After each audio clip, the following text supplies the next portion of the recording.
This is Josh Vlogs. This is what's this damn game called? Fast Strikers. It's like a little arcade game. Gives you 3 lives, or 4. That gives you a different amount of lives depending on what difficulty mode you put it on. But it does give you a lot of lives. It does give you a lot of continues, is what I mean to say.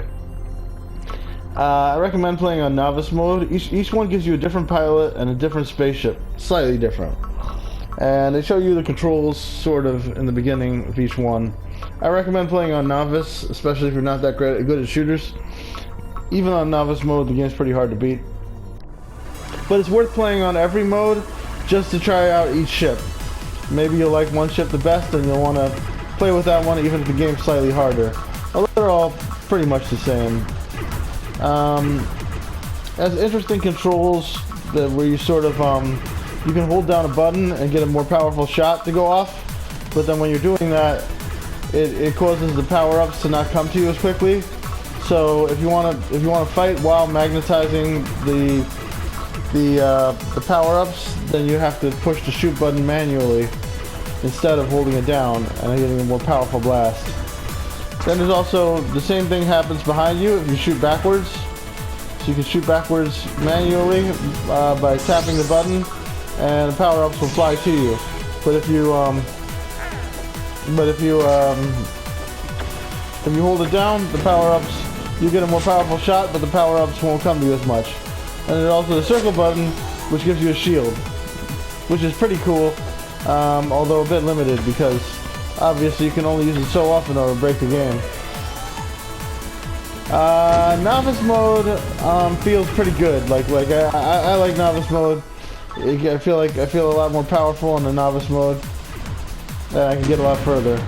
But I still can't beat the game, and it won't let me. Like once I've used up all my credits, that's it. You're done. And you're forced to stop playing, and you can't save the game.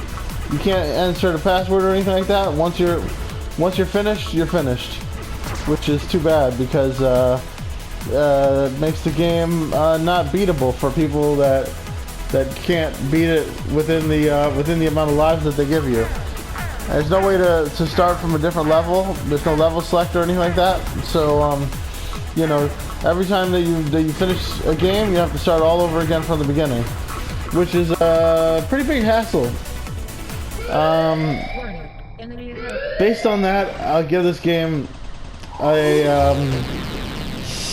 6.5 out of 10. I was torn between giving it a 7 and a 6, I